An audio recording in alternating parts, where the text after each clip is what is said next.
Hey guys, Ramsey here. Welcome to another video. Today we have a This Year in Perfume, and it's actually a ranked version of This Year in Perfume. If you've been following the channel, you know that we are going in chronological order, and I cannot believe we are all the way to the year 2005.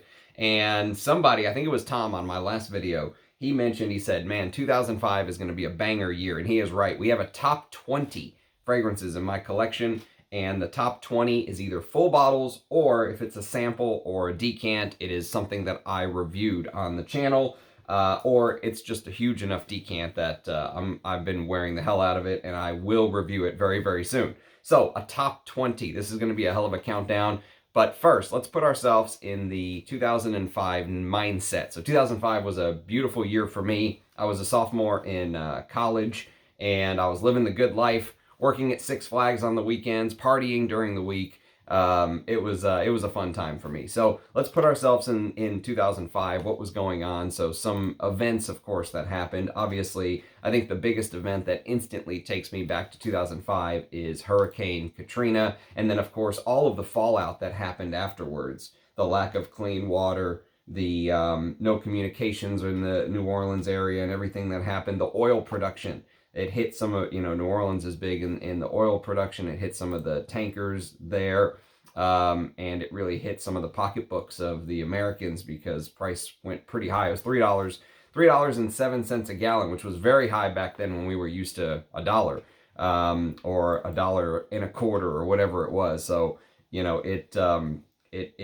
went up like $1 or so, which is easy to look back and laugh at, but back then that was a lot. And the other events that happened, there was that Natalie Holloway girl. I don't know if you remember her, the Alabama team. She went missing on that class trip to Aruba. And the BTK mystery was solved. And it was like a 17-year span from 1974 to 1991. The killer, who was Dennis Radar, he finally got caught somehow. He received 10 consecutive life sentences, one for each of his victims, and BTK basically stands for bind, torture, and kill. And he taunted the media with cryptic messages over the years, so they solved his murder.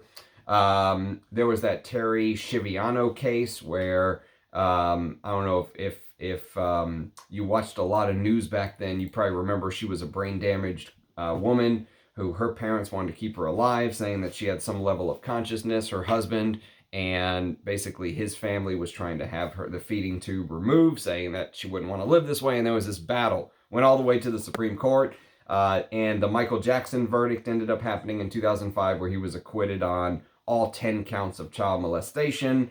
And some other events that happened, the Cosmo 1 mission, the launch of the unmanned Cosmo 1 mission took place. I think that was a failed mission, actually. George Bush was re-elected as the 43rd president. I remember watching those debates with John Kerry, and there was a pretty big earthquake, apparently, in southern Iran. Ended up being a 6.4 on the Richter scale, and there was also a big one in Pakistan around that time, 7.6 on the Richter scale. And Pope John Paul II dies, and I remember... I remember watching it and somebody saying that Pope dying that way showed us not just how to live, but how to die. And for some reason that stuck with me. Like, he died with honor, and so those are some events that just take me back. Tony Blair was elected to the 3rd term. And so, yes, a lot of stuff happened. There was also problems even in the Gaza Strip back then. There were issues. Obviously, they've been going on for really hundreds of years now, it seems like. But there's a news article I was just checking out on what was going on in 2005 in the Gaza Strip.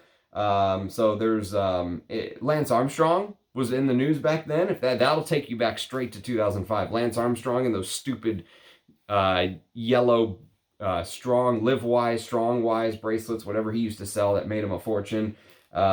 He won his record 7th straight Tour de France. I guess this is before they found out all of the allegations. And so there was a Hurricane Stan hit Mexico. Actually ended up killing over 1,600 people. That was big in the news.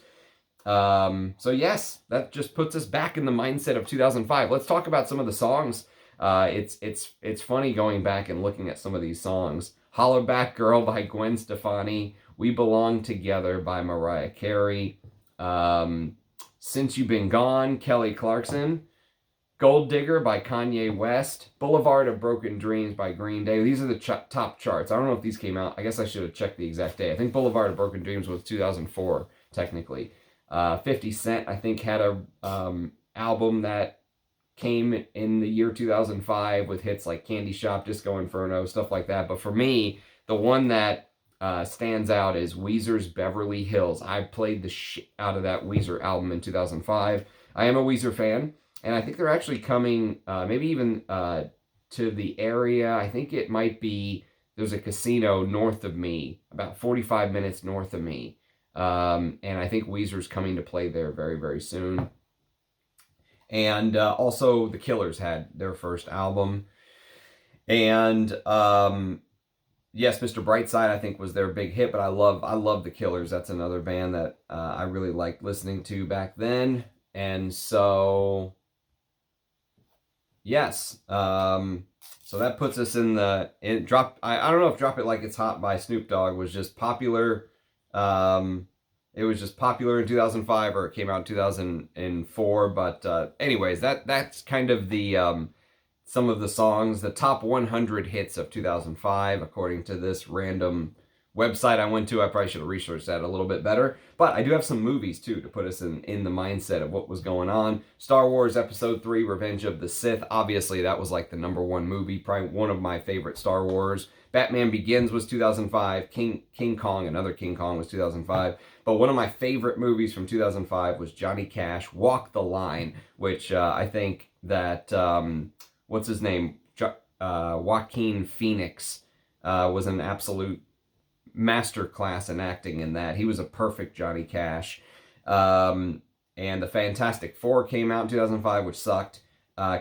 Kingdom of Heaven, The Island was 2005. The Chronicles of Narnia, House of Wax, Wolf Creek, Red Eye, The Jacket, Charlie and the Chocolate Factory, Amityville Horror, Harry Potter and the Goblet of Fire, the Doom movie. I think the first Doom movie was 2005. Jarhead was 2005. That was a good movie. Saw 2.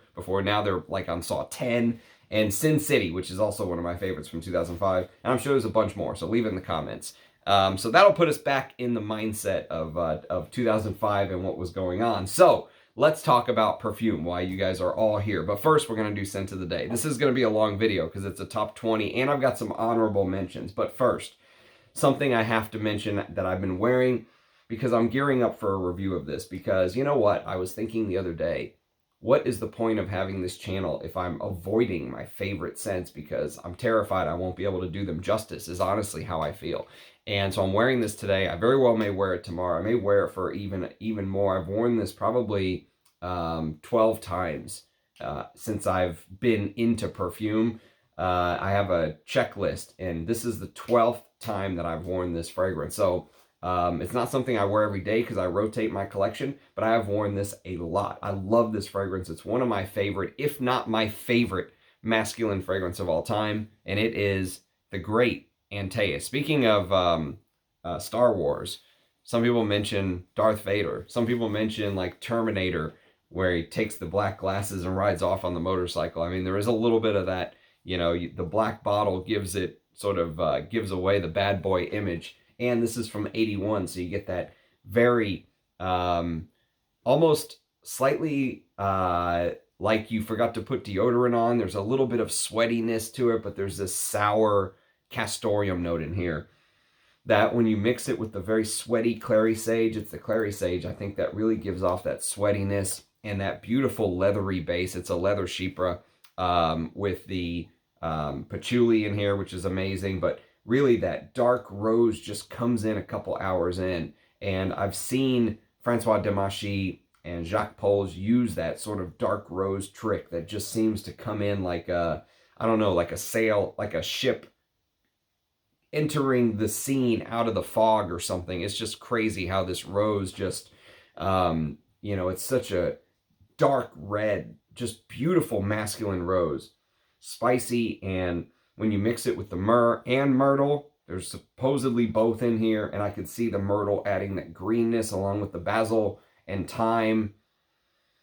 And it's just, oh God, I mean, wearing this is just like, you know, a reminder of why I love fragrances so much. You know, this is sometimes when you wear something like this that you love, it just touches your heart, you know. It's just like, it moves you almost. And wearing this today at work, I was just like, man, I am home. I'm in my element. So I'm gonna review this. Maybe I'll feel, I don't know when I'm gonna do it. Depends on how good I feel about doing the review, because I really want to do it justice. But I'm thinking to myself, what's the point of having this channel if I'm skipping my all-time favorites? They should be reviewed. Even if I don't think I'm going to do it justice, I need to put my thoughts out there. It's just ridiculous holding out on my all-time favorites. So, some honorable mentions, mostly because they're samples and or I have not reviewed them. The one I'm purposely skipping, we're putting in the ranking, is Guerlain's Derby from 2005. 2005 was the year that Thierry Vasseur worked with Jean-Paul Guerlain to reformulate Derby from the mid-'80s. And of course, Derby is one of my all-time favorite masculine fragrances of all time. I mean, again, I'm holding two of my favorites right here, and I have a vintage bottle from the 90s. It came out in the mid-'80s, but I have a bottle that's from the 90s, a vintage bottle, and it is just glorious. However, I know a lot of times I say that Thierry Vasseur's best work was done sort of before his Guerlain days. Like, Guerlain has kind of neutered him a little bit. So if you know his work for Salvador Dali Pour Homme, I think is just brilliant. One of my favorite Thierry Vasseur fragrances. And also if you know Jacques Bogart's Furio, it is fantastic. Those two from the 80s, I think, were sort of him at his best. However, I know a lot of people talk about much of his work at Guerlain and argue about what was some of his best stuff, and you know, I'm open to hearing all sides, but I honestly feel like this reformulation, the Derby reformulation from 2005, is some of his best work. I mean, what he did here, the way that he sort of used that spicy carnation to help recreate some of that leather note, and he added this forest soil note, apparently. But it's such a fan, like, and oh, by the way, I have a comparison video on the channel. So if you're interested in learning about the differences between the vintage Derby from the 80s and the reformulated version from 2005, both are discontinued, unfortunately. And rumor is Guerlain's bringing it back potentially. No one knows for sure, but there's rumors flying around that they're thinking about bringing it back. But this reformulation, I think, is honestly some of Thierry Vasseur's best work, and I am almost pissed off at Guerlain for discontinuing this. I don't care what the sales were. This should have been kept just because of the brilliant creation that is Derby. This sort of Spanish leather style. Go watch my review, my comparison video on the 2005 and the 80s version if you're interested. So I'm not ranking this because this would be number one, and I don't want to put Derby number one in multiple years, because I'm pretty sure Derby was my number one pick from 85 or 85, I think it is. So I'm not ranking that on purpose, but go check out my my review if you're interested in learning more. The other couple that I'm not ranking because I have not reviewed them on the channel yet is another Guerlain, Cuir Beluga. This is created by another master perfumer, Olivier Polge, before he became the in-house perfumer at Chanel. And Cuir Beluga is just, you know, I've really come to appreciate it for what it is. It's not my favorite type of leather. I'd much rather wear something like this, or Derby like I showed earlier. But Cuir Beluga has this unbelievable sort of powdery softness. And the leather is just so, I don't know how to describe it. I need to wear it more and talk about it on the channel and do like an early impression video. But it's just this very soft, vanillic take on a leather. And it's more, I think, ambers and vanillas and powders, and the heliotrope adds that sort of, you know, I mentioned heliotrope being this Play-Doh, almondy Play-Doh note, and it's really very vintage Guerlain. And I think this is very vintage Guerlain. It's not my favorite type of leather. You know, it's much closer to something like Lancome's Cuir, that sort of floral, well, but the flowers in here aren't that much. There are florals, but not as much as in Lancome's Cuir, but really just that vanillic aspect of it. And there's aldehydes in the top, and it's very powdery, and so I'm gonna review it one of these days. But Cuir Beluga, was created in 2005 as an honorable mention, and a couple more. Honorable mentions, and then we'll get into the top 20. It's going to be like 16 minutes in before we even get started on the first one.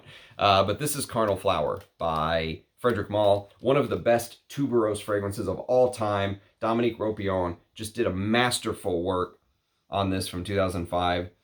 Just the way that he blended the tuberose absolute, which can really give off this camphoric, mentholated, almost eucalyptus smell by itself. He took that and blended it with eucalyptus and coconut and white musks and other white florals, and it's just I think it's a brilliant take on tuberose. It's not my thing, that's why I don't have a bottle, but thanks to Rachel, I have enough juice to review it one of these days. So thank you for sending me this so long ago, Rachel. I do not forget. And the last honorable mention is a mini, because I don't have a bottle, because these are very expensive, but I think it's a really good rose fragrance, and probably one of the better Francis Kirkjohn creations. This was from 2005, so we had Olivier Polge make a Guerlain, and now we have Francis Kirkjohn making a Guerlain. Olivier Polge is now at Chanel, and Francis Kirkjohn is now at Dior. So this is Rose Barbare, and this is in the newer packaging. I was going to say the only Guerlain in the newer packaging I have, but that's not true. I actually do have one in the newer packaging. But Rose Barbare is a floral, slightly sweet take on rose. It's very honeyed. It's like a honeyed rose with aldehydes, and I like it. There's a patchouli note that's prominent, as is there's this underwood note, which is very interesting. I'm not sure how underwood is supposed to smell, but I like this. I need to wear it more and sort of get to know it, and I'll try to review this as well. This is a 10 mil, which is actually, if there was just a little sprayer in here, this would be perfect. These would be perfect with a little sprayer. Maybe if they made the top stay on and they just had this be a little sprayer right here, I think that would be cool. That way you could just kind of have a little 10 mil travel atomizer, but still get the nice Guerlain presentation. I do like their new bottles. I think they're classy. But I hate how Guerlain changes the packaging over and over and over. We'll show some vintage Guerlains here later on in the video. Okay, so let's get into this top 20. So again, before we get started, one thing I have to mention, these are all my opinion as of today, December the 13th, 2023. So you talk to me tomorrow, they very well may change. I think this is just a fun video, a way to sort of talk about a lot of fragrances that were all created in the same year, and rank them and put them as a ranking. But my number 1 doesn't mean it's better than number 20. Number 2 doesn't mean it's better than number 19. This is just my opinion, okay? So if you like number 20 the best, wear it. Don't listen to me if I say anything that offends you about the fragrance or anything like that. These are just my opinions. So again, take this ranking with a grain of salt. I just think it's a fun way to, talk about a lot of fragrances at once. Okay, so the first one is actually a Francis Kirkjohn. So we go from talking about Francis Kirkjohn and Rose Barbare to talking about a Francis Kirkjohn in a discontinued but recently brought back fragrance from the house of Jean-Paul Gaultier, and this is called Gaultier². So this is number 20, and you may be thinking, man, this goes for big money online, these vintage versions of Gaultier². There was actually 2 of these bottles that were stuck together. So you got, this particular one is 120 mil. So you got 240 mils of juice when you bought this. There were 2. That was the whole squared thing. I think this was like a magnet and they stuck together or something. I can't remember. But each one had its own sprayer, its own bottle basically. But the idea was that men could wear it and women can wear it. So they were pushing that idea of this androgynous fragrance where either sex can wear it. So it was marketed as unisex, hence the Gaultier² thing. And it's sort of a sweet oriental, but it's a vanilla fragrance is really what it is. It's vanilla, amber, and musk. And so this is almost like a precursor to Ciel de Gomme. I'm sorry, I take that back. Excuse me. This is like a precursor to Grand Soir, not Ciel de Gomme, excuse me, Grand Soir, which everyone loves Grand Soir. It's like that amber fragrance that he did. It's very boring amber. It's a easy, if you're new to amber fragrances and you want something easy, Grand Soir is that. And this is kind of a very similar thing, except for this leans more to the vanillic side, whereas Grand Soir leaned more to the amber side. But there's obviously vanilla in Grand Soir, and there's obviously amber in Gaultier², but it's really sort of a heavy vanilla type fragrance. The problem I have with this is it's very, very sweet, which Francis Kirkjohn loves using sweet notes in his fragrances. And you get that white musk that he loves using into the dry down. And for most of the fragrance, it's very linear. And if you like just vanilla scents that are sweet and easy to wear, this is a fragrance you should probably check out. Don't pay the crazy eBay prices though. It's insane. Don't pay $300, $400, $500 for this. It's absolutely bonkers. But one thing I will tell you is that I think that this smells like a cupcake. It smells like a cupcake with sort of like white frosting on top. It's a vanilla cupcake with white frosting. And it's very sweet, okay? I can't stress that enough. So for me, vanillas are always tough for other brands because while I think this is a good fragrance, it just cannot compete with Guerlain. Things like Spiritus Double Vanille, Shalimar, I mean, Guerlain is the king of vanillas to me. And so it is really hard to compete with them. So Gaultier² at number 20. Number 19 is another discontinued fragrance. So back-to-back discontinued fragrances. And actually the third one is as well, according to Parfumo. But this is Montblanc Starwalker. Now, Starwalker got some play in the Fragcom for a little bit. Basically, this is a fragrance created by Michel Almerac. And Michel Almerac, I think, is a genius perfumer. He's made some of my all-time favorite fragrances. And this is actually better than the number 19 spot. The problem is there's some real bangers on this list. And you're going to see just how hard it was to rank this list because there are some absolutely fantastic fragrances on this list. But this is sort of a fresh woody fragrance. This is a tester, so the note listing is actually right there. And it says top notes of pink pepper and star anise with sandalwood and cedarwood in the heart with amber and musk in the base. Now, Parfumo adds that there is a bamboo note in the top. And many people mention this bamboo note. Actually, if it's okay with you, I'm going to grab some blotters. So bear with me one second.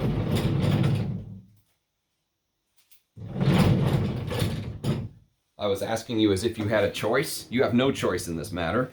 I'm grabbing blotters. So I want to smell some of these as we go along because it's been a while since I've smelled some of these. And Starwalker is one I want to smell because there is this there's this note that is not listed on the breakdown or on the back of this tester bottle. Ginger. And so the ginger and the bamboo are both not listed. But ginger is a note that actually is coming up in a couple fragrances we're going to talk about that are not listed. I can think of one I'm looking at right now for sure. But I think you can get the ginger. And I think the bamboo is a very calming and relaxing note. That's a note you don't see very much in perfumery. But this is kind of one of those, for me, I think about summer nights.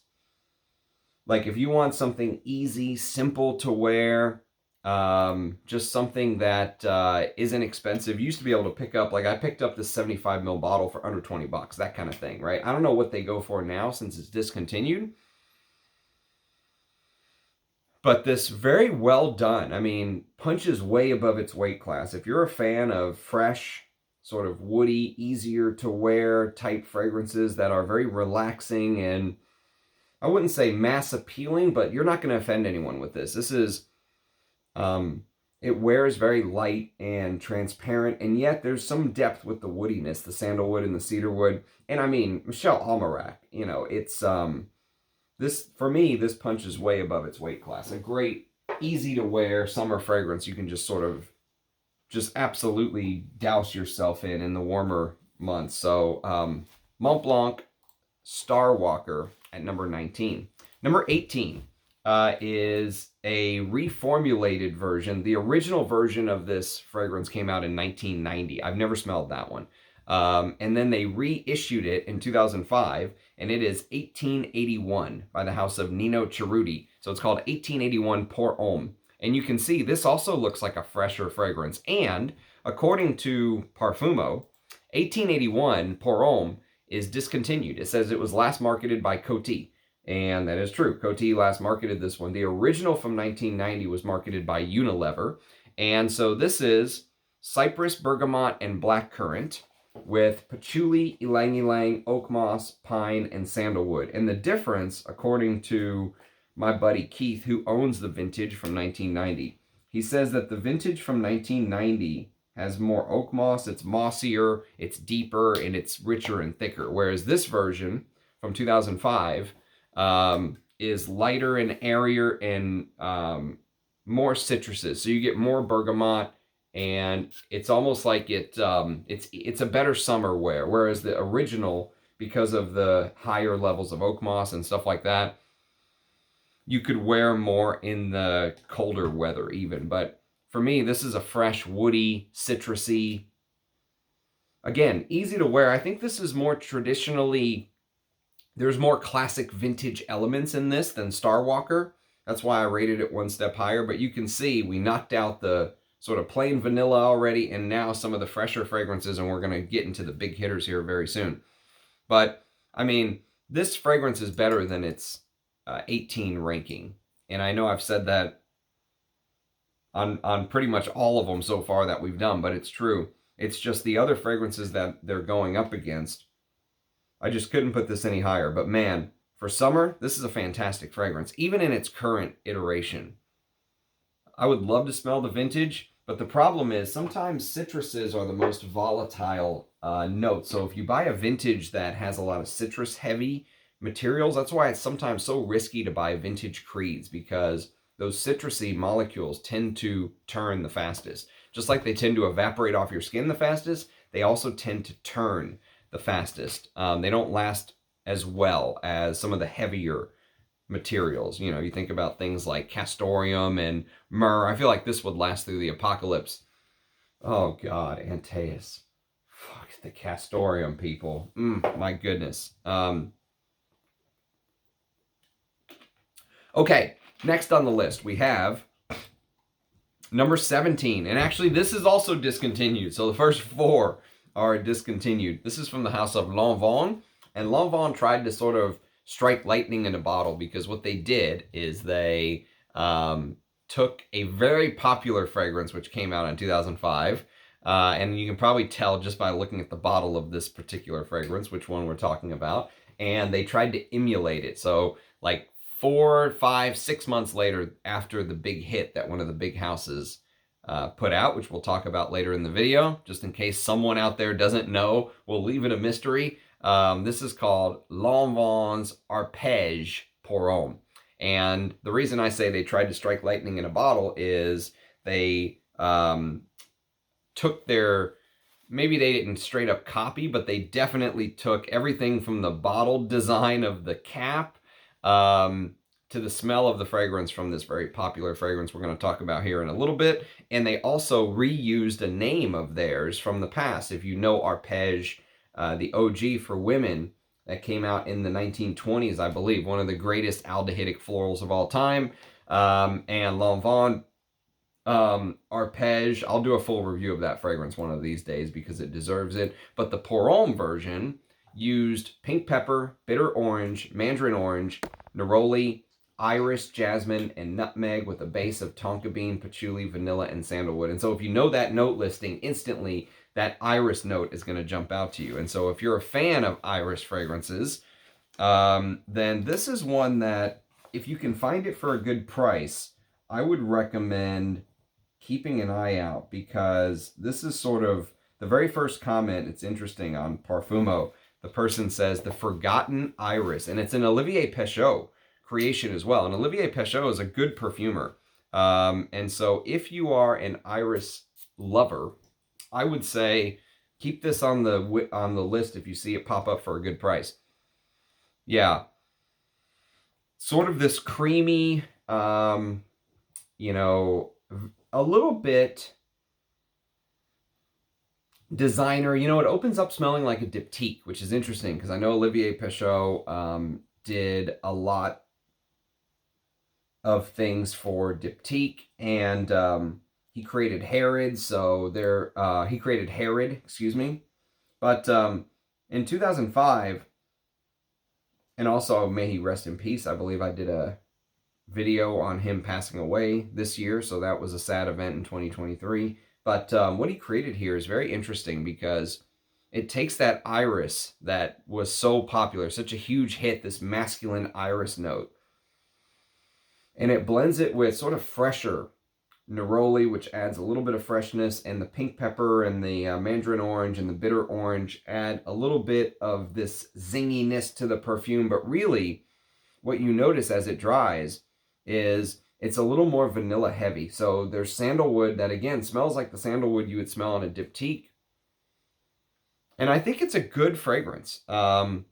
I don't think it's worth hundreds of dollars just because it's discontinued. But if you can find this for, you know, 50, 60 bucks, I don't know what they go for now. Anouge at Enchanté might even have some. I think that's where I got this from. Check out Anouge at Enchanté Perfume if you're interested in some of these discontinued fragrances.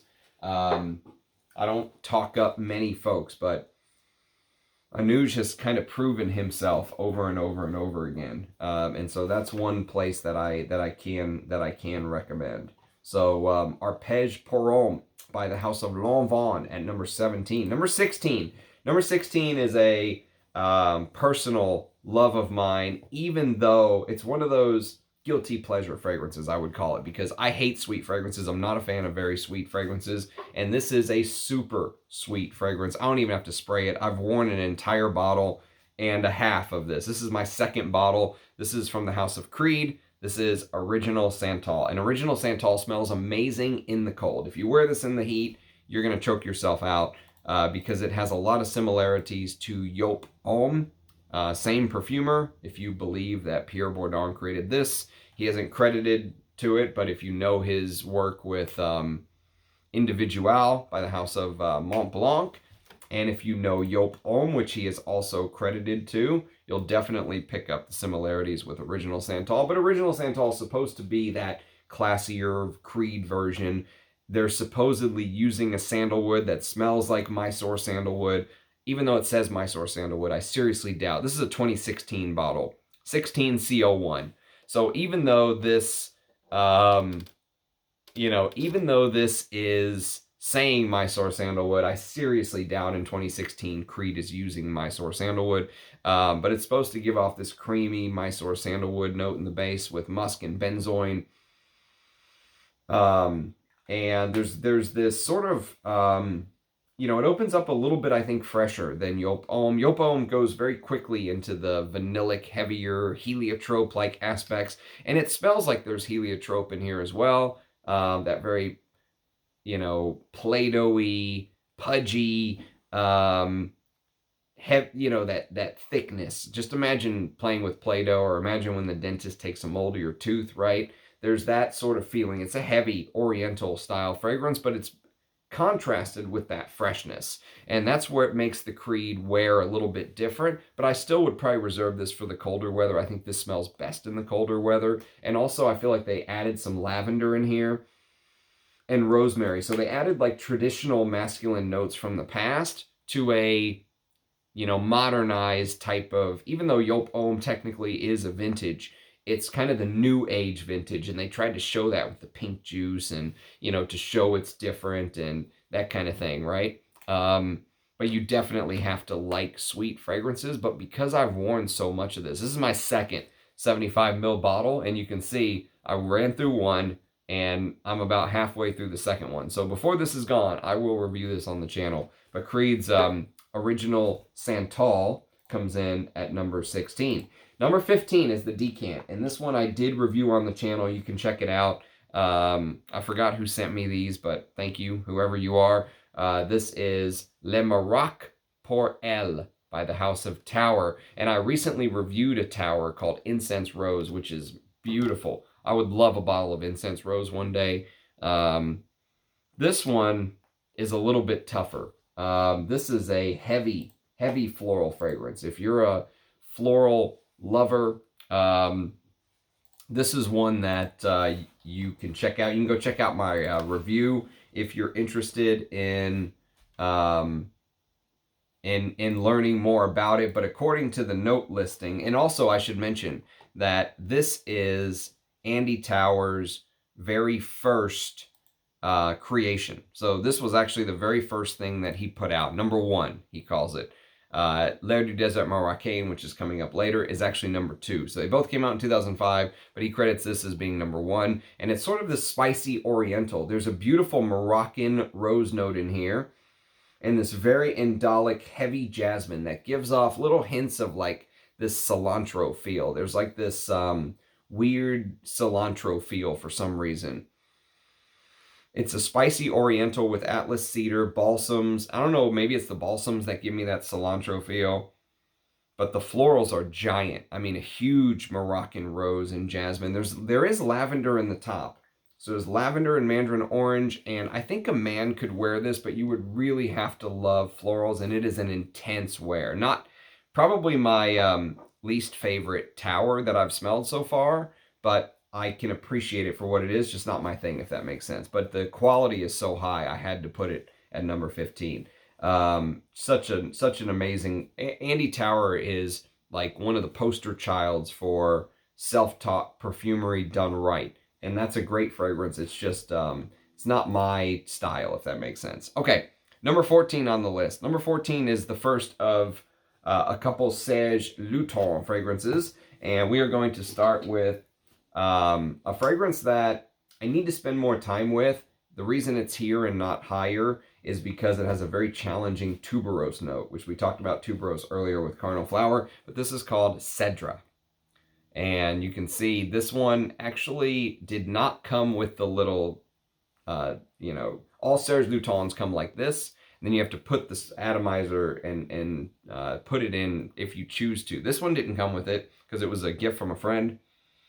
So I have to decant this into a atomizer. And but Cedre it sort of has that traditional Serge Lutens like spicy woodiness.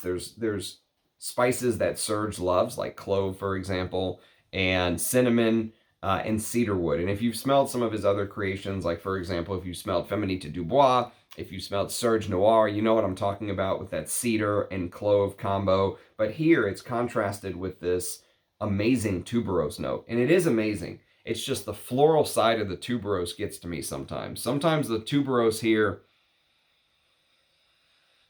can come across as very white floral. And, there is some amberiness in the base and stuff like that. But I do need to wear it more, and I think the name puts some people off because they're like, man, this is going to be a huge cedarwood fragrance. It's kind of like a tuberose fragrance with a cedarwood backing, if that makes sense. But I will, one of these days, get around to reviewing Cedre by Serge Lutens. Okay, so that was number 14. Number 13 is the first Bois 1920 on the list, a niche brand that I actually really rate. And I don't know if I've reviewed any of their fragrances on the channel, but I will very, very soon. So the first one we're going to talk about is probably one of the scariest named fragrances in my collection. This is called Sushi Imperial. Yes, Sushi Imperial. And a couple things I have to mention about Bois 1920 before we go any further. Number one, all of my fragrances from this house that I own and have smelled are the older style eau de toilettes, okay? So if you look on the bottom of all of my bottles, they're going to say Morris Parma, Italy, okay? So Morris Parma is the, this is when Morris Parma was the distributor or owner. And now they've been sold. So now their fragrances are being marketed by Arnaway. I don't know if that's changed anything. There is a video on Rich Mitch's channel if you want to go check it out. And he talks about buying a fragrance from Bois 1920 that is a eau de toilette, which is the older versions. That's what we were going for, the older eau de toilettes. The box says it's an eau de toilette, and inside it was an eau de parfum bottle. Now, it was a sealed box, okay? It was cellophane wrapped and all that good stuff. But you can go watch that video if you want to learn more about it. But he said, I've never smelled the eau de parfums, but he said that it is a shadow of its former self and it's not as good, and that you want to go for the eau de toilette. So I take him for his word. I trust his nose. Me and his nose agree 99.9% of times. So just know, if you want to explore the House of Bois 1920, go for the vintage eau de toilettes if you get a chance. But try the current eau de parfums. You know, obviously sampling is key. But Sushi Imperial is a very interesting fragrance. I think all of these fragrances from the House of Bois 1920 are dedicated to Enzo Gallardi is the chap's name who makes these fragrances for Bois 1920. And I think he's a very talented perfumer. And he takes sort of cues from other parts of the perfume world. Like, for example, for Sushi Imperial, it smells a lot to me like a niche version of something like Opium Pour Homme, the Pour Homme version, okay? The one that has the star anise, and I think it's probably the mixture of anise and spices in here, because you get this sort of spicy, yeah, instantly there's a lot of orange, okay? So the mandarin orange dominates the opening. And it's like this mandarin orange mixed with the spicy anise that just always gives me a little trigger of Opium Pour Homme. The way Jacques Cavalier mixed that anise, a beautiful anise in the designer game. Here they've mixed it with cinnamon, pepper, nutmeg, rose, and jasmine, with patchouli, sandalwood, tonka bean, vetiver, and bourbon vanilla in the base. And there's a little bit of sweetness, but it's contrasted with that spiciness really well. So if you like Opium Pour Homme and you're looking for maybe like a niche version of it, this house does sort of takes on current perfumery very well. They're not going to be the most, how do I say? They're not going to be like the most unique thing you've ever smelled, but they're done very well. And the ingredients they're using are high class, at least in the vintage eau de toilettes. I think now they're all being marketed in eau de parfums. I think Parfumo should probably put a separate page for each one, especially if some folks are saying that there are big differences out there. So that would be cool if Parfumo could add a second page for the eau de toilette versus the eau de parfum like they've done with some of the other brands. Okay, so Sushi Imperial was number 13.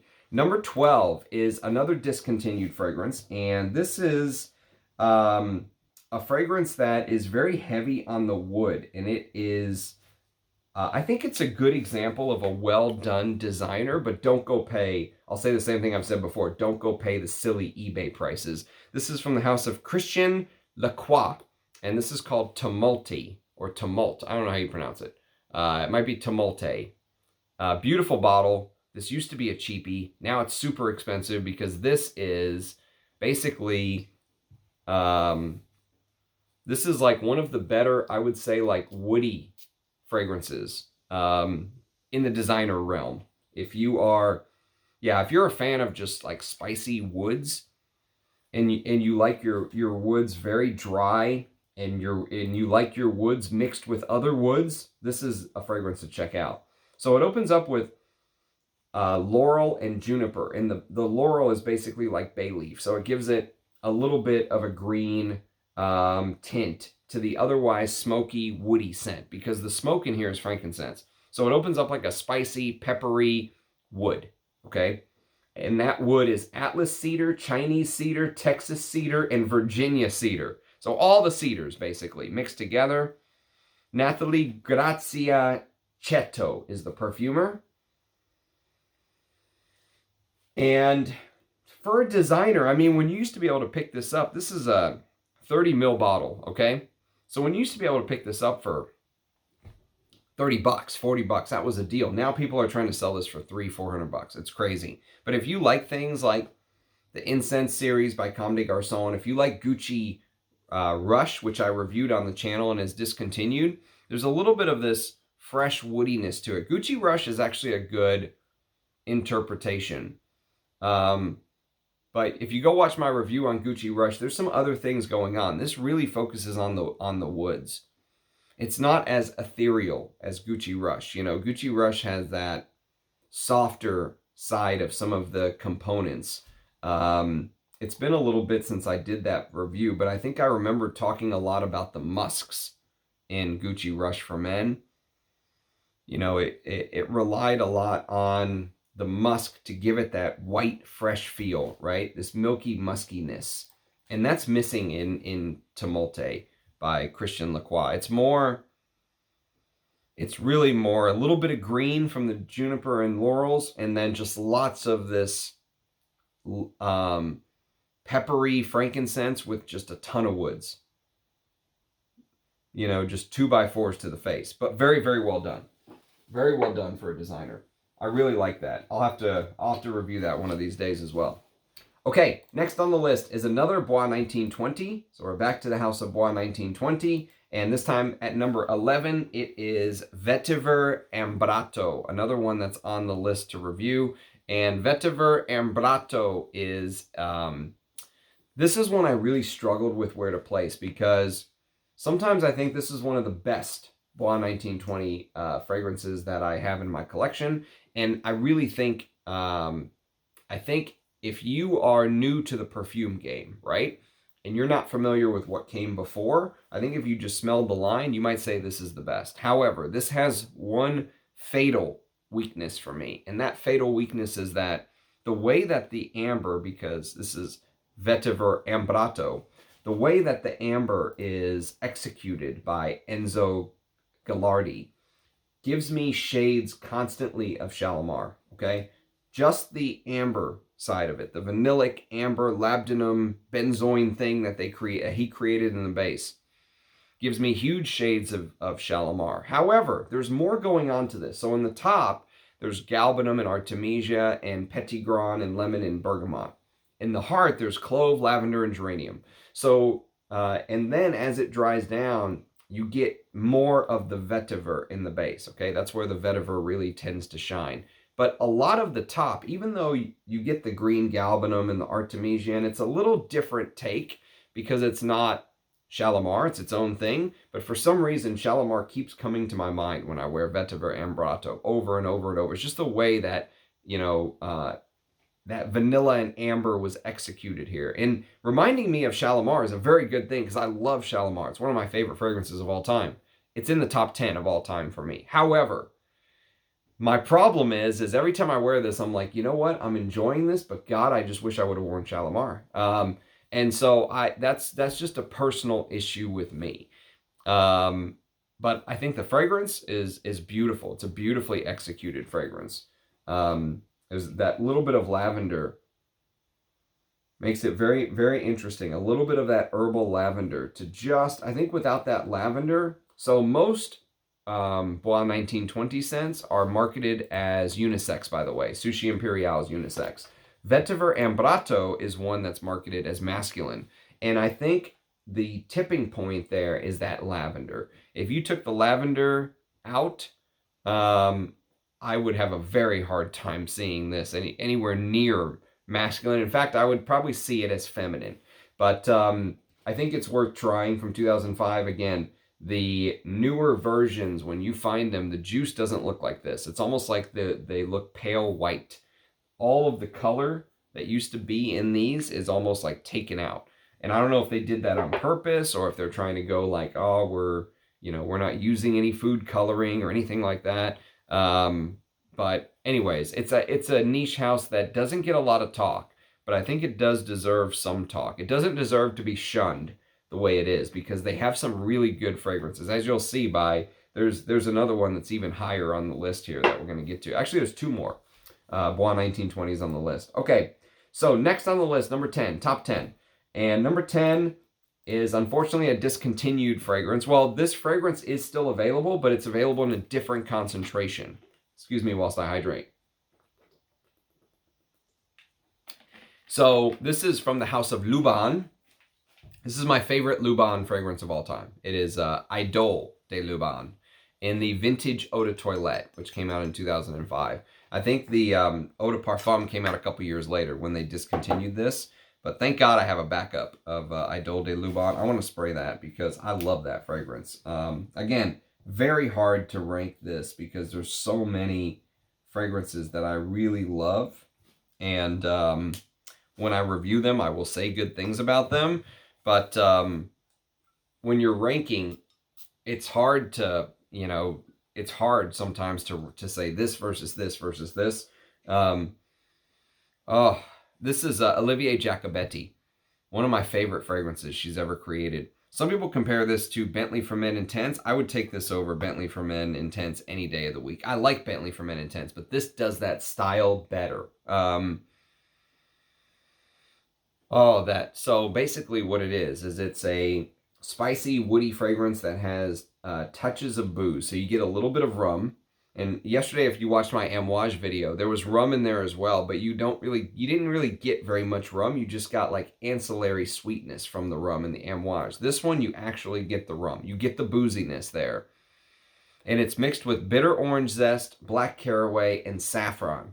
And the saffron adds a little bit of a twist because the saffron has no place in this fragrance, in my opinion. It just complete right turn. And it's interesting because when you go back to the mid-2000s, early 2000s, even like where we are in 2005 now, many perfumers were using and thinking about saffron different. After the oud craze came, which 2007 is when Tom Ford Oud Wood came out, and it changed the game forever, right? 2002 M7 was available, but it wasn't the hit that Oud Wood became. Oud didn't blow up like it did yet. So many of our noses, when we smell saffron, we smell it in like a rose oud saffron combo. But they used to use saffron differently.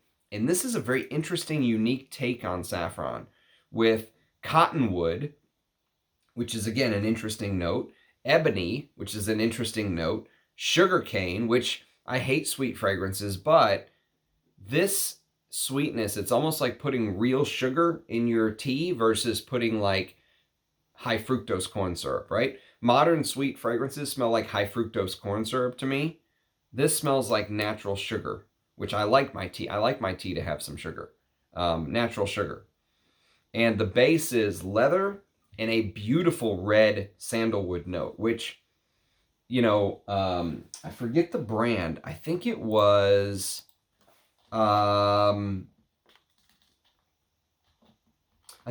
January Scent Projects. January Scent Projects sent me some real sandalwoods, and I think they were one. Red sandalwood, I think, was one of them, if memory serves. And so I would love to go back and see if I can hunt those samples down. Maybe when I review this, I'll pull that actual real red sandalwood out that he gave me. But it's supposed to be a very subtle, soft, musky, slightly spicy, but apparently very woody vibe. So yes, it's a fantastic fragrance though. I love this, how there's this like tropical vibe. There's a little hint, like if you know what Nishane did with Fan Your Flames, how there's that very strange booze note with the coconut, how there's a little bit of this weird beach-like vibe, but it's not an aquatic or anything like that. There's something about this when I smell this that just reminds me of like sitting on a beach and like watching a Hawaiian traditional dance, right? They put the lei over you. They put the frangipani, the lei with the frangipani flowers on it. And you're sitting on the beach. You have your feet in the sand, but it's kind of chilly out because it's nighttime, right? So you're wearing like a sweater, but you're watching like they've got the fire in the distance. They're beating the drums. They're dancing. They got the hula hoops being thrown up in the air. All that stuff going on, right? There's a little bit of that vibe, and you're just... But it's not like beach, sun shining, and there's nothing aquatic about this at all because it's a boozy, spicy, it's a boozy, spicy, woody scent basically with the ebony wood and the red sandalwood. But the way that the rum and that use of saffron is so kind of different to what we're so used to smelling. If you like boozy scents, and I know I said with that amouage from yesterday, even though there is a booze note, that's not a boozy scent. That's more of a powdery iris scent. If you like boozy scents, this is one I can recommend. The problem is, I have a sample of the Eau de Parfum, and it has nowhere near the texture and the depth of the Eau de Toilette to me. So, for example, see how this bottle has these See how the cap has detailing? See how the bottle has, it looks like a traditional tribal shield? A beautiful bottle. And they've since made their bottle standardized. It doesn't look like this anymore. The cap has no detail on it. That's like the difference between the fragrances. It's like with this one, you can see and smell the detailing. It's like literally you can feel yourself sitting on the beach. You can see the smoke rising in the background from that fire. You can smell the smoke rising in the background. There's a little bit of smokiness now coming through with the woods. The sugar cane smells so natural. It doesn't smell like high fructose corn syrup, right? That's my new word for the modern day sweet fragrances. It's like fake high fructose corn syrup. It smells like natural. Sugar in the raw, right? Think of sugar in the raw. Oh, it's so good. I love this fragrance. So glad to have a backup. Idole de Lubin in the Eau de Toilette form from 2005 at number 10. Number 9 is another Bois 1920 fragrance. And this is a fragrance that I don't think did very well. And the reason I don't think it did very well is because it's discontinued. And usually they discontinue fragrances that don't sell. So number 9 is Bois 1920 Extreme. Look at the color of the juice. It's the darkest of the Bois 1920s that I have shown you. And Bois 1920 Extreme is a fragrance that falls, basically what it does, it falls into the same category as something like Zeno by Davidoff, or Guerlain's Heritage, or Escada pour Homme, right? There's that sort of feel to it, okay? But here, so if you like things like Zeno, if you like things like Beau de Jour by Tom Ford, this is one of the reasons I don't own Beau de Jour, because I have so many of these, I'm going to call them Ambre Fougere fragrances, and it feels like the patchouli, there's no patchouli note listed in here, which is insane that there's no patchouli note, because I get a giant patchouli note out of this. Huge, dank, dirty patchouli. And so I can't believe there's no patchouli, but there's lavender, Calabrian bergamot, clary sage, geranium jasmine, sandalwood, Brazilian tonka bean, cedar wood, and bourbon vanilla. Again, Enzo Gilardi is the perfumer. And so I'll review this one of these days, but it's like a niche version of Zeno is really what it is. That's the way I would describe it. And it's very scratchy and challenging and slightly dark. There's slightly something animalic about it. Even though there's no animalic notes listed, this is a very dark, I mean, look at the color of the juice. Just like earlier I said that the Eau de Toilette, the difference between the Eau de Toilette and the Eau de Parfum is the Eau de Toilette feels very textured, right?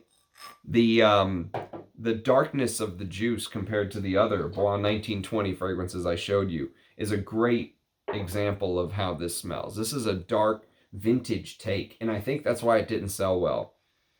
But for people like me, I love it. I love that style of perfume, and I love Ambre Fougere. So yes, Bois 1920 Extreme at number 9. Number 8 is probably one of the best ambers that you can just go down and buy. Well, that's not true. I take that back. But without having to go worry about reformulation and stuff like that, if you're like, hey, I've smelled the normal ambers, right? Because amber is kind of one of those types of fragrances where if you do too much outside of an amber, it stops being an amber and it starts being something else. And so many amber fragrances have a little bit of a twist. Just a little twist, and that's exactly what this one does. So at number 8, we have Parfums d'Empire Ambre Russe. And Ambre Russe is an amber that is brilliantly executed by Marc-Antoine Cortacciatto, who makes the Parfum d'Empire scents. And basically what he did is he used a couple things come through here. Number 1, 2 boozy notes. So I know in Idole de Lubin it was rum. Here it's vodka and champagne.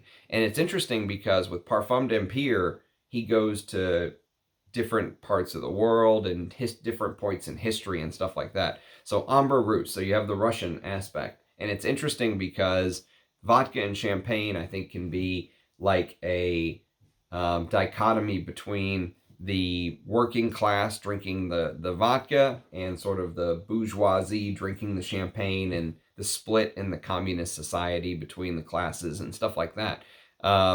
And then you get a very pronounced ambergris note, a beautiful ambergris note. So it starts off fizzy with that champagne and very spirit-like with the vodka. And the ambergris gives it this sparkle. So it turns into this sparkly amber with cumin. And the cumin is very evident here. You will get an animalic cumin and tea. And so the tea is very relaxing. So you have the liquor, the cumin, the ambergris, the tea, and it dries down to this frankincense, leather, and vanilla. But it's an amber. It's an amber through and through. It smells like an amber.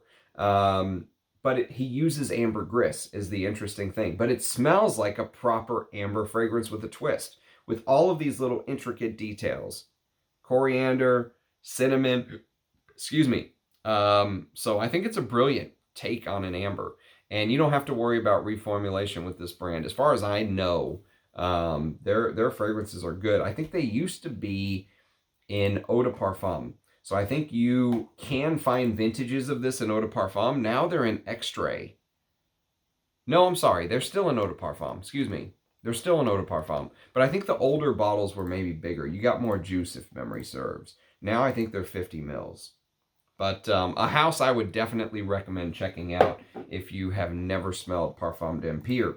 At number 8, that is Ambre Russe. Number 7 is a fragrance I have reviewed, and I think this is actually the first fragrance that I have reviewed, except for Derby, which we talked about earlier.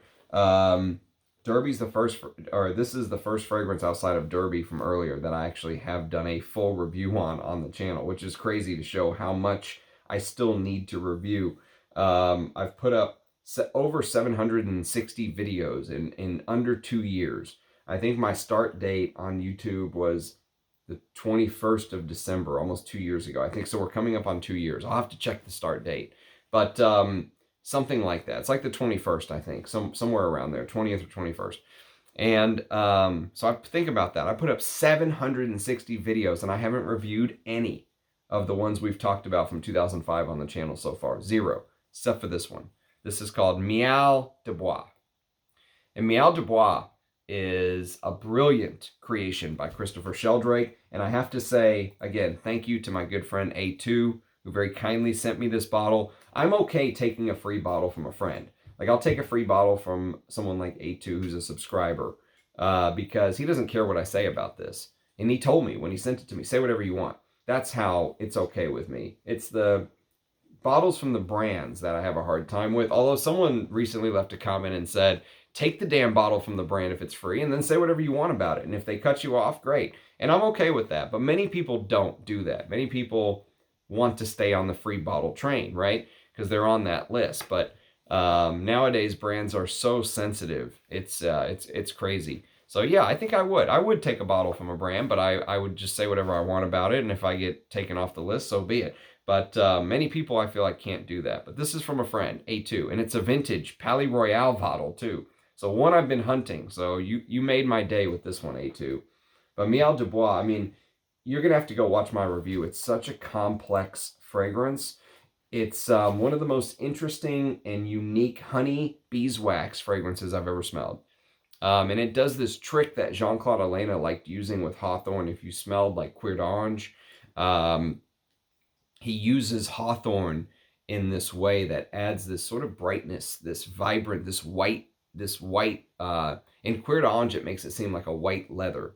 Here, it literally feels a little bit more like a white floral, but the iris note in here is so beautiful. And I think my brother Rich Mitch had the line for this one. Like, if you want a one-liner, you don't want to watch my 40-minute review or whatever the hell I did on this one. You just want a one-liner. It smells like you're smelling the output of the bees that are going and gathering pollen from the iris fields around their hive.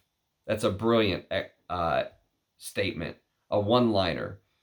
It's so beautifully creamy, honeyed, you know, and honey can be animalic. Honey can be an animalic note. Here, it comes across as slightly animalic, but you know what? Smelling this and understanding it and doing the review on it, this is everything that zoologists bee wishes it was. I would take this over Zoologist B any day of the week. And I like B. I have a 10 mil Discovery Atomizer, but this is far superior. It feels like this was like the icon for B. This is what B wanted to be, but it can't. Miel de Bois is so classy, so, oh, it's so beautiful. What a fragrance Christopher Sheldrake created. Miel de Bois at number 7. Number 6, the final Real Patchouli, and probably my favorite Real Patchouli, probably the best Real Patchouli. This is called Real Patchouli. Bois 1920 Real Patchouli. And this is the Eau de Toilette. Again, as we talked about, the Eau de Parfum, and you can see actually the fragrance inside is like this bottle. Strong. This bottle, I dropped it, and it chipped right here. None of the juice came out.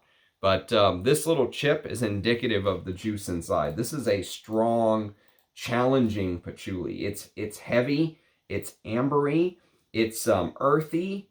There's a eucalyptus note in here, which adds that sort of camphor greenness to it. There's thyme, which interestingly, thyme obviously adds an herbal element, but it also can add a little bit of a strange leatheriness to a fragrance. And there's Divana. There's a celery note in here. There's frankincense, so it's smoky. So the patchouli is surrounded by a lot of things, but the patchouli is the star of the show, hands down. Even though they surrounded it with all this stuff. Indian sandalwood, benzoin, ambergris, labdanum, musk, tobacco. So there's the, and finally vanilla. And so for me, this is probably one of the most underrated patchoulis. Period.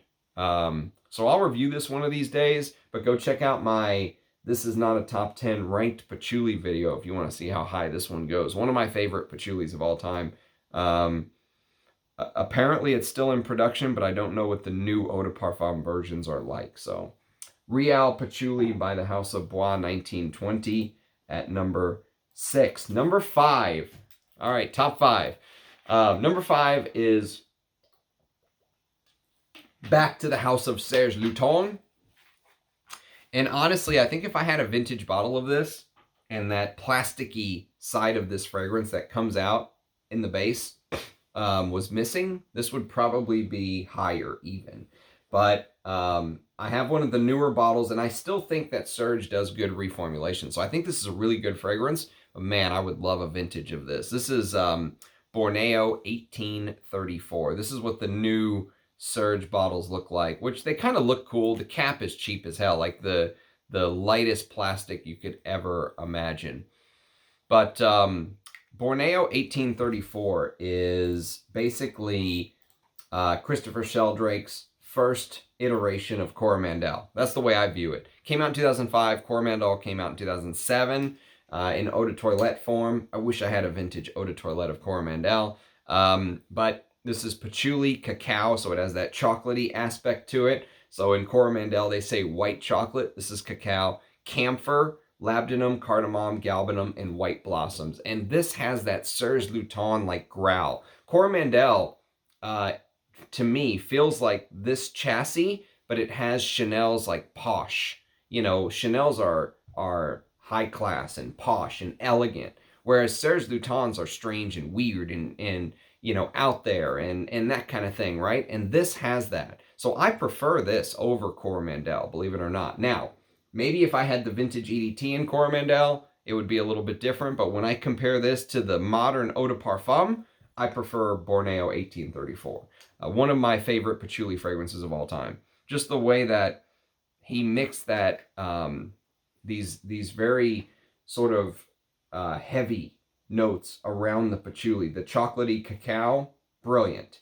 The camphor note, brilliant. The labdanum is very thick and sticky in Borneo 1834.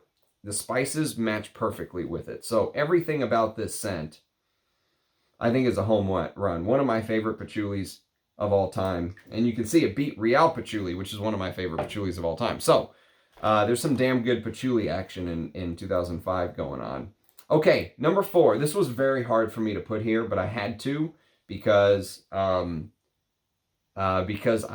really grown to like this scent, and I would love a full bottle. If I could have a full bottle from this house, there would be two. It would be this and Cheaper Palatine. So this is Invasion Barbare.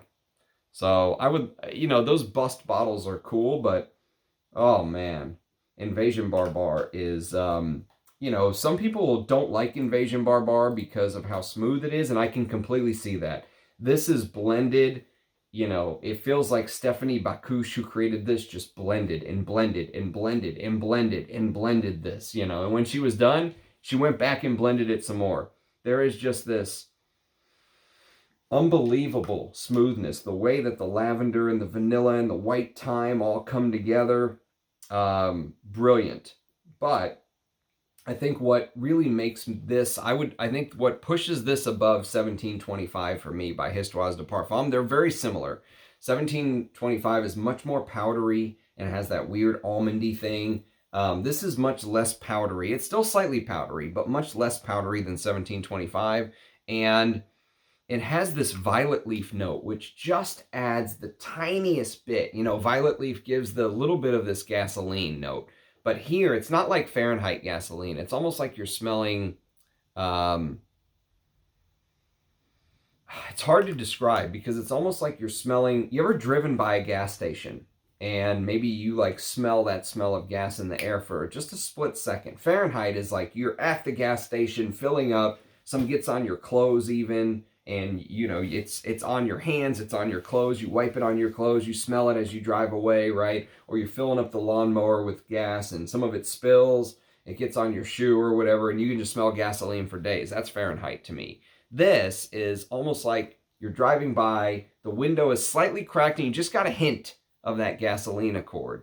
But that little hint does enough. It does enough to add this bad boy image to this otherwise extremely buttoned up, extremely buttoned up fragrance.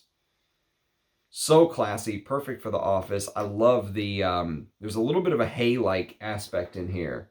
I've heard Rich Mitch say that a couple times, and I've tried to focus on that hay aspect, and he's right. There's maybe like a tobacco hay feel. And I'm not sure where that's coming from. Maybe it's the lavender. Maybe it's very herbal. Maybe it's the thyme. But it's a brilliant, one of the best fougères, in my opinion. One of the best modern fougères, because I love vintage fougères, but one of the best modern fougères. Invasion Barbare at number 4. Number 3 is one of the best ambers of all time.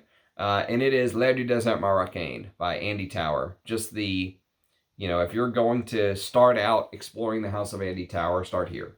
It is sort of, I heard this described a certain way once, and I can never unsee it. That's something you'll learn as if you're newer to the perfume game and you're exploring new things. Sometimes if you hear something and it clicks and you agree, it sticks with you. And this explanation stuck with me forever. I heard Thomas from Early Greek describe this as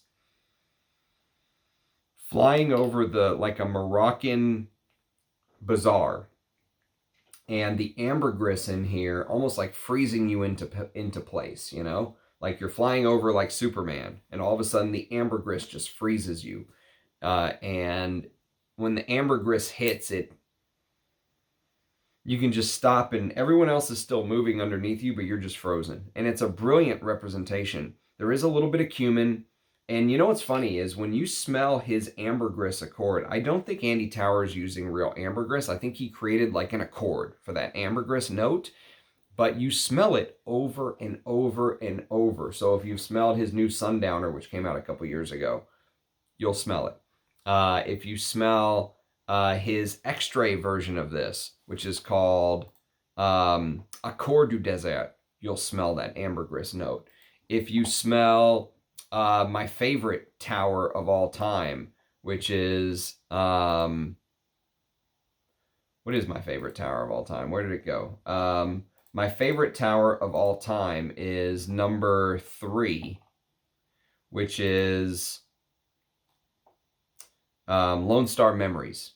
Lone Star Memories is my favorite Andy Tower of all time. You'll smell that ambergris note in there. Even though it's not listed, you will smell it.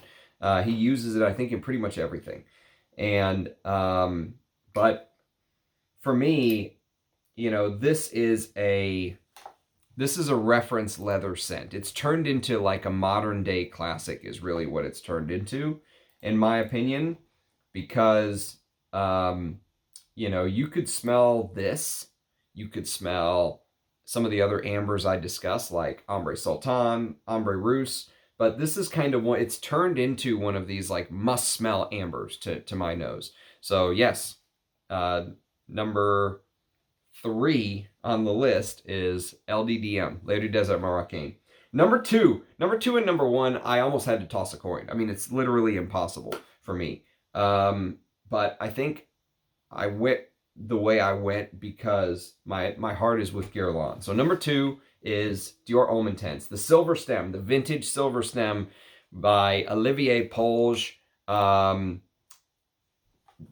head of Chanel, of course. This is when he worked for Dior. He was more of a freelancer at the time, but he created an icon. And I really think that, you know, this fragrance, if you look at the impact it had on the fragrance world, obviously with that makeup-y iris accord, the lavender, the cacao, you will get the cacao, especially in the vintage. You'll get the cacao, you'll get the spices, you'll get a little bit of leather, but just, you can see every single note. It smells like a designer, but it doesn't, if that makes sense. And it smells so high class. I don't care what they say about, oh, the iris note in here isn't this or that, or it's this type of iris that's cheaper. I don't care. I absolutely love Dior Homme. And I like wearing this in the warmer weather, believe it or not. I prefer to wear Dior Homme Intense or Dior Homme Parfum in the colder weather, but this in the warm weather I think is beautiful. And, you know, that lavender note he used in other fragrances before Dior Homme. Like, if you've smelled some of his other work previously for some of the designers around that time that he was making, you know, if you've smelled things like, oh, let's see, I don't want this to go on too long because it's already really long. But if you smelled things like F Pour Homme by Ferragamo, F Black, you'll smell that lavender note that will remind you a little bit of what he used in Dior Homme. But the silver stem Dior Homme is probably one of the greatest designer fragrances of all time. So it was very hard for me to put that at number 2. But for me, number 1 from 2005 has to be Lidge. I think that this is where Guerlain went in a different direction. So Lidge, I still sort of connect with the old Guerlain. Everything after Lidge is sort of the new Guerlain. Everything that happened, you know, Jean-Paul Guerlain being let go, and then the path that Guerlain has taken with LVMH in charge. This is the original with the black rim around it. This is the version that came next, and then they put it in the Listerine bottles. Now they're in the L'Homme Ideal bottles. Honestly, I don't think it matters. Don't pay big money for the vintage. But Lidge, to me, is Beatrice Piquet's, one of her greatest creations, along with Trussardi Uomo.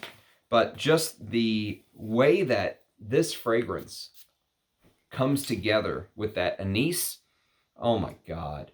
So instantly you get the cacao, to me. Even though it's a base note, you instantly get the cacao with this citrusy star anise. The citruses are mixed with elemi, and elemi gives off this little tiny wisp, like a very fresh incense is what it feels like, with patchouli blossom, jasmine, and neroli. This smells like a vintage Guerlain. It smells like a vintage Guerlain modernized for the 21st century. And the ambrette in here, or hibiscus seeds, or whatever you want to call it, that musky ambrette, oh man. And if you really focus, sometimes you can get the tea, but you really have to focus. I don't get the tea every single time. You really have to focus. But for me, this is number 1. I mean, Beatrice Piquet and Jean-Paul Guerlain, and I know Jean-Paul Guerlain isn't credited to this, but obviously he was an influence. It's these two, you know, it's interesting that of all the amazing fragrances I talked about, it was number 2 and number 1, or number 1 and number 2 if you'd prefer. These could easily be interchanged, but it's interesting to me that I picked designers for the top spot of 2005. all these amazing niches. And I picked designers because these were two of the greatest designer, the designer wars in 2005 were amazing. Just think of how far we've fallen since then. Think about the shit designers are putting out now versus what they were putting out in 2005. So I would rather wear this or this all day versus the crap designers are putting out nowadays. And so I think that L'Instant de Guerlain, is it a masterpiece? Yes, I think it is. At least to me it is. I think it's a masterpiece. When I wear L'Instant de Guerlain, it moves me. I mean, I absolutely love how it smells. It smells so classy and amazing. And it smells like a Guerlain. I mean, it's probably a winter fragrance, in my opinion. I think that's probably best in the colder weather. But it's got those citrus notes that I think you can wear in the warmer weather, but probably the eau de toilette is more geared towards the warmer weather, in my opinion. But Lidge, I mean, the Eau Extreme, and the good thing is Guerlain takes good care of their fragrances, so you don't have to don't go spend $500 on a vintage of this. It's not worth it, in my opinion. You can just go get the modern stuff, and it's still quite good. Try to get the Listerine bottle if you can, the version before the current one. But yes, that's my top 20 2005 this year in perfume ranked. Let me know what your favorites are. Obviously, I haven't smelled everything. There's a lot of stuff from 2005 that I have not smelled that's on the wish list. A lot of stuff that's on the wish list. Un Jardin sur le Nil is high up there. I've never smelled Bleecker Street. I've never smelled Yop Jump. I've never smelled the original Aqua Poron by Bulgari. There's a bunch of stuff that I have not smelled. I've never smelled Black XS by Paco Rabanne. There's so much out there. So much to smell. I've never smelled Du Son by Diptyque. I've never smelled L'Occitane, I think the OG, from 2005. There's so much. I've never smelled Cuir Amethyst by Giorgio Armani. So there's a bunch of stuff from 2005 that's on the to sniff list. That's why this hobby is so amazing. It just goes on and on and on. And whenever you think you know something or you have it all figured out, you don't. I mean, there's so much to explore. It's never ending. It's literally never ending. And that's a beautiful thing. There's so much to smell. I've never smelled Silver Shadow. There's just, I mean, there's so much to, I've never smelled Polo Black. There's so much to, well, maybe I did smell Polo Black in a department store and thought it was shite. I never smelled Very Irresistible by Givenchy. Just a bunch of stuff is my point. So anyways, I hope you guys enjoyed the video. This one went a little long, but love doing these for you. So thanks for watching. Let me know what your favorites are from 2005. Let me know what your favorites are from the list. And cheers, guys, and I'll catch you next time. Bye-bye.